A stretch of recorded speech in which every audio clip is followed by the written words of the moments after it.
ओम परमात्मने नमः। वसुदेवं सुतं कंसचारूढ़मर्दनं देवकी परमानन्दं कृष्णं वन्दे जगद्गुरु। शुभ प्रभात।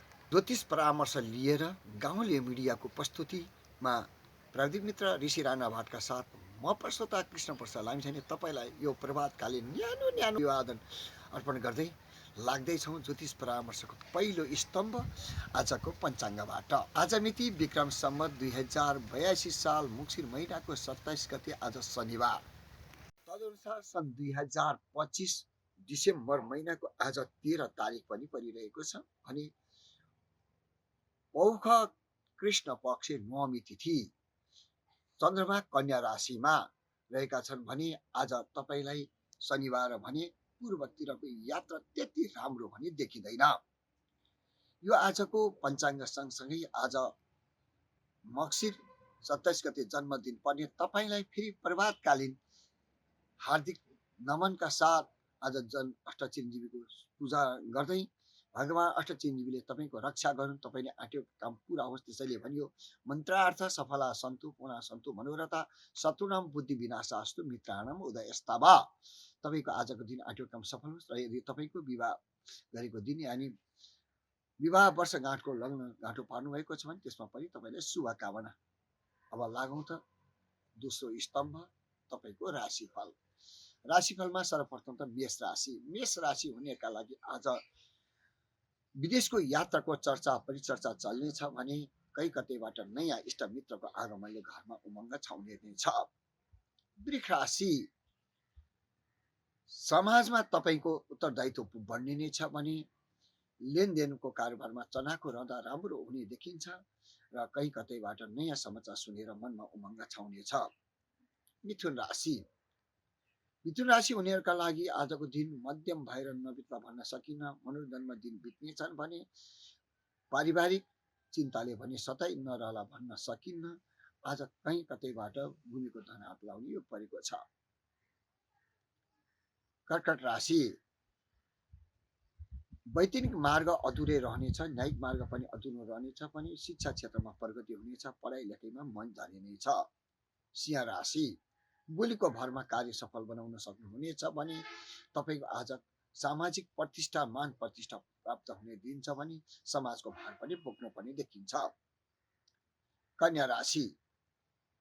नयाँ स्थलको भ्रमण गर्ने अवसर पनि मिलिरहेको छ भने कहीँ मिष्टान्न भोजनको पनि योग छ भने तपाईँलाई आज कहीँ कतैबाट नयाँ उपहार पनि मिल्ने दिने छ।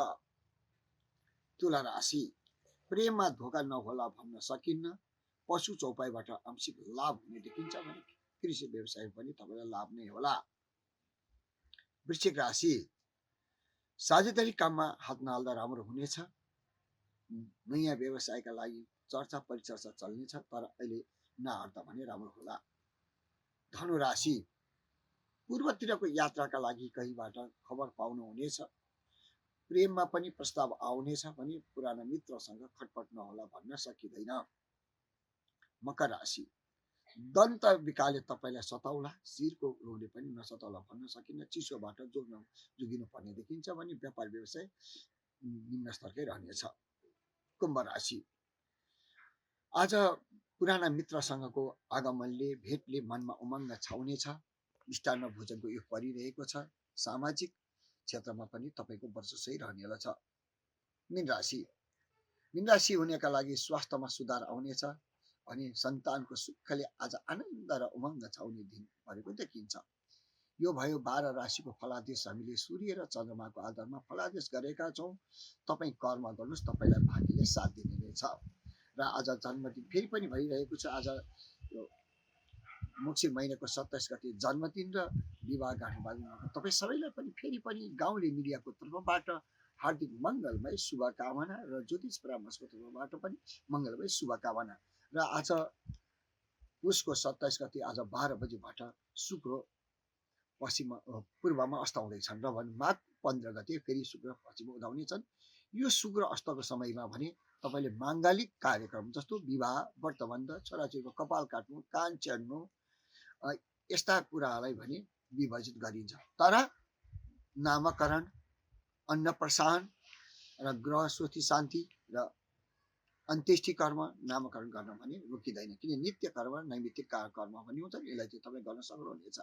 अरू काम्य कर्मलाई भने यसमा निषेध गरिन्छ, जस्तो कुवा खन्नु होइन, चौतारो चिन्नु, घरको जग हाल्नु, यस्ता कार्य चाहिँ नगर्दा हुन्छ। र कुनै ठाउँमा तपाईँ तीर्थयात्रा गर्नुहुन्छ नयाँ ठाउँमा र कहिले फेरि पछि गइँदैन भने त्यस्तो ठाउँ जानुहुन्छ, तर मन्दिर जान भने छोड्नु हुँदैन। अलि हल्ला पनि के भइरहेको छ भने मन्दिरै जान हुँदैन भनेर, त्यस्तो होइन। आफ्नो नित्य कर्म सधैँ जानुहुन्छ, गर्नुहुन्छ, पूजापाठ इत्यादि कर्म गर्नुहुन्छ, वैदिक मन्त्र सधैँ पढ्नुहुन्छ, खालि काम्य कर्म चाहिँ नगर्नुहोस् मात्रै भनेको, अरू केही होइन। यहाँ कतिले शुक्र अष्टमा यस्तो हुन्छ, शुक्रको ग्रहको असर तपाईँलाई पर्न सक्छ, त्यस कारण यो बेलामा स्वास्थ्यमा ख्याल गर्नुहोला र समाजमा मानवले मानव बनेर एक अर्का मानवलाई आफ्नो परिचय दिने काम गरौँ, अन्यथा पशु र मानवमा अन्तर नहोला। हजुर, अब लाग्छौँ फेरि तेस्रो स्तम्भ, आजको समय तालिका। क्या दिन, आज दिन कस्तो रहेछ त? आज यो शनिबारको समय तालिका रहेको छ, प्रातः 6:44 लिएर 8:02 काल बेला रहन्छ। आज शनिबार 8:02 लिएर 9:20 शुभ समय रहनेछ भने प्रातः 10:28 अपराह्न 11:56 रोग बेला रहनेछ। 11:56 अपराह्न 1:15 उद्योग बेला रहनेछ।